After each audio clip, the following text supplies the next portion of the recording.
So Buffett was asked one time that, look, if a genie shows up and the genie says, Mr. Buffett, you're like such a good guy. I want to give you any wish you want. So Warren said, I only want one wish. He says that when they look at my corpse when I'm dead, they should say, man, he was old. Okay, and he doesn't want to live a long time because he likes to hang out with us. He just wants a very long runway of compounding. And that's all he cares about. So in his case, his compounding journey started at the age of 11.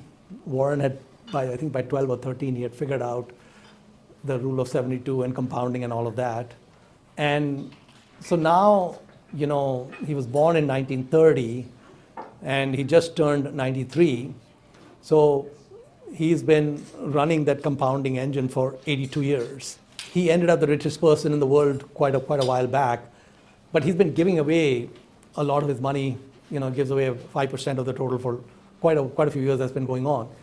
If Warren had not given away any money and just kept everything until today, he'd be the wealthiest guy today by quite a distance, even ahead of Elon and ahead of the LVMH guy and all of that. And so basically with compounding, there are three variables that come in, right? So there are really three numbers that matter.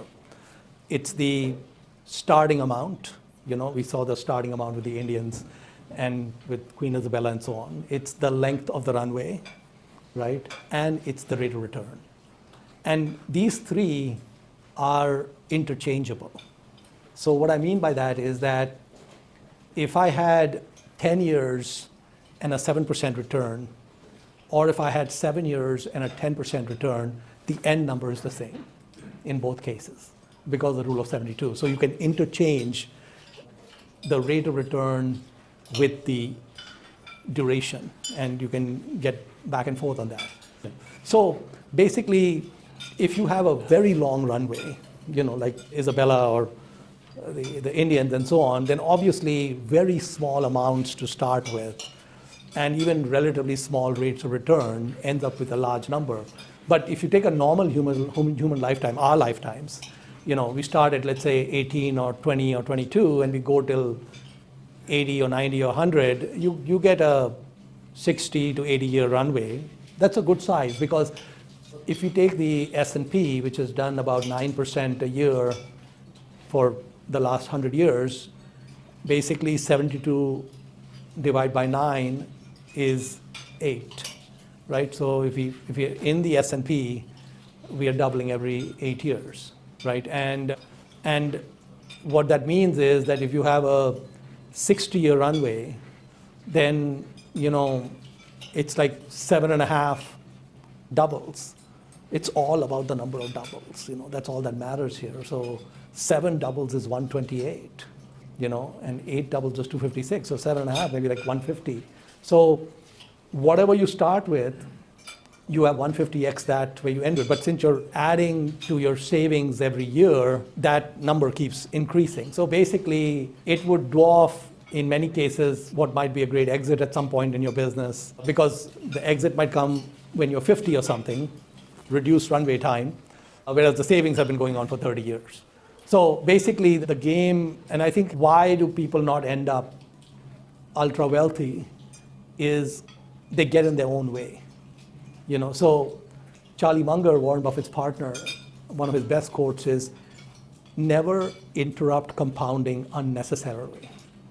Okay, so don't interrupt it. So what that means is, if you're in an index, we don't care about the market. We just dollar cost average every month, the savings are going in, and it's irrelevant what's happening to the market or economy or whatever. We just keep on that program. And most humans are not like the janitor. They're not able to stay with the program. They are too smart for their own good. The other thing about investing is it's a very strange industry in the sense that people who pay the lowest frictional costs win. So the richer you are, rich people like to think that they have got some exclusive guy, some fund manager, some hedge fund guy. Very bad idea. That guy will get rich, skimming off the top.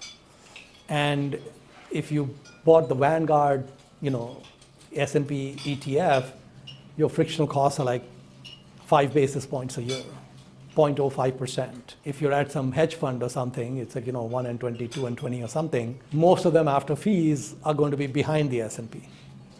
And so even a 1% or 2% or 3% delta in returns, if the 9% goes to 7% or 6%, over a few decades will be a massive delta, as we've seen with. So it's an interesting field in the sense that Joe Public has an advantage over the YPOers because Joe Public has no access to hedge funds. And Joe Public is forced to go to Vanguard and buy the S&P, and then Joe Public ends up ahead. So please be like Joe Public.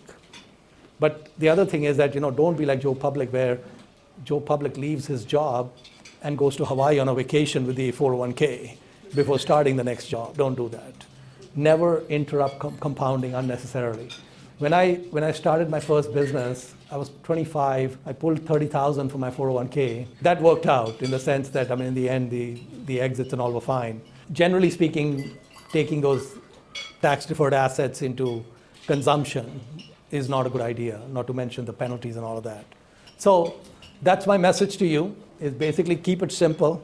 Vanguard S&P, modest lifestyle, and max the savings. And try to stay healthy. So the runway is long, but since you guys are mostly over the hill, focus on getting this message to your kids. They still can be salvaged. We can do stuff with them. And maybe get them to get jobs when they're like 13 or 14, because the IRA actually has no minimum age. So you can actually start the IRA when you're 3 months old, as long as they made the money. So you got to make sure they make the money. It has to be earnings from wages. So try to figure out some gig that they can work on when they're like 2 years old and get the compounding started early.